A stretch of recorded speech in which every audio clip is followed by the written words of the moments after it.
आज आपण बनवणार आहे अगदी मऊ लुसलुशीत जाळीदार ढोकळा। बनवायला अतिशय सोपा आहे। ना डाळ तांदूळ भिजवण्याची आवश्यकता ना पीठ आंबवण्याची।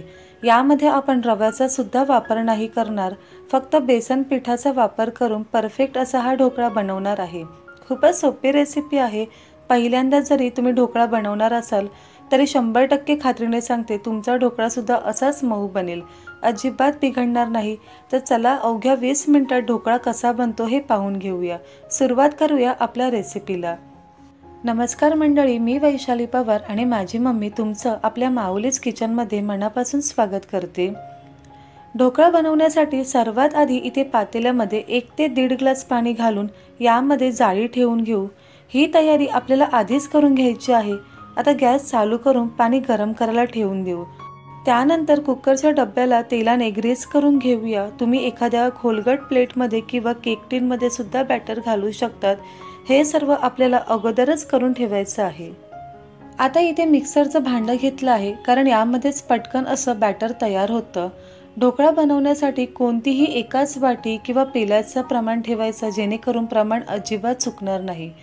तर इथे बेसन पीठ घेतलं आहे। आता वाटीमध्ये बेसन पीठ घालताना अशा प्रकारे हलक्या हाताने दाबून घालायचं आहे, कारण बेसन पिठाचं प्रमाण योग्य असेल तर पुढे पाण्याचं प्रमाण सुद्धा चुकणार नाही। तर असं हलक्या हाताने दाबून यामध्ये बेसन पीठ भरायचं। इथे आपण 1.5 वाटी इतकं बेसन पीठ घेणार आहे। 1 वाटी पीठ मिक्सरच्या भांड्यात घालून घेऊ आणि पुन्हा याच पद्धतीने अर्धी वाटी इतका पीठ घेतलं आहे। आता यामध्ये 2 मोठे चमचे साखर घालून घ्यायची। सोबतच घालणार आहे अर्धा इंच अद्रक, 1 हिरवी मिरची, पाव चमचा हिंग। बेसन पीठ असल्यामुळे हिंग आवर्जून घाला।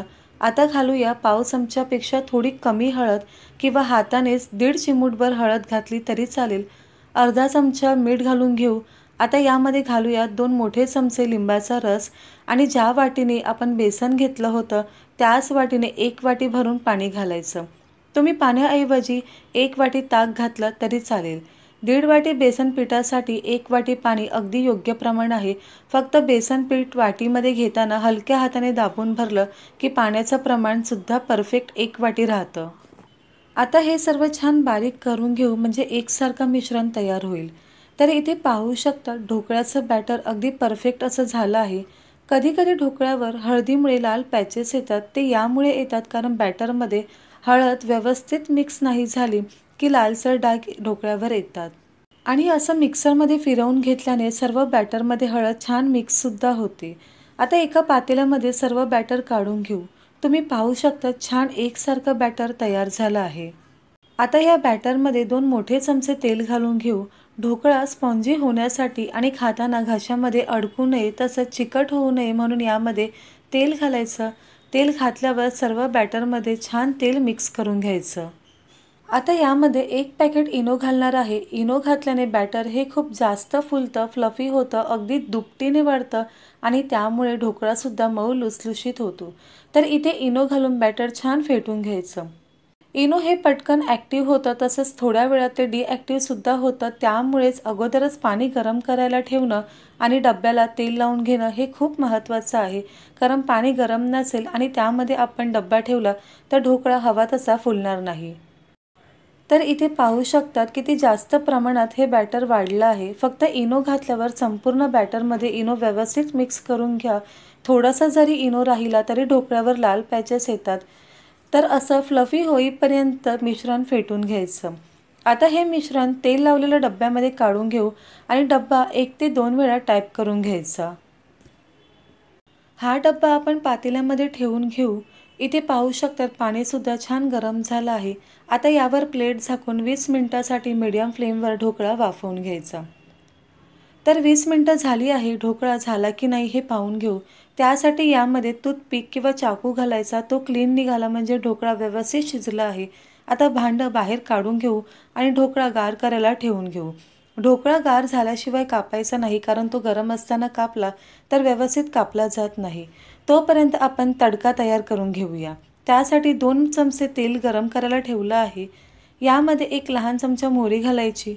मोहरी तडतडली की यामध्ये 2 हिरव्या मिरच्या, 10 ते 12 पाकळ्या कढीपत्ता, 1 मोठा चमचा साखर आणि 1 वाटी पाणी घालून घेऊ। पाण्याला छान उकळी आली की गॅस बंद करून घ्यायचा आणि यामध्ये बारीक चिरलेली थोडी कोथिंबीर घालून घेऊ। तर इथे ढोकळा थंड झाला आहे। आता ढोकळा बाहेर काढून घेऊया। त्यासाठी चाकूने याच्या कडा मोकळ्या करायच्या, म्हणजे तो सहज निघतो। तर इथे कडा मोकळ्या करून घेतल्या आहे। आता प्लेटमध्ये ढोकळा काढून घेऊया। ढोकळा सहज निघाला आहे, अजिबात पातेल्याला चिकटला सुद्धा नाही आणि मस्त जाळीदार आणि स्पॉन्जी ढोकळा बनला आहे। आता ढोकळा पूर्णपणे गार झाला आहे, तर आपण कट करून घेऊया। कट करताना तुम्हाला दिसत असेल किती स्पॉन्जी झाला आहे।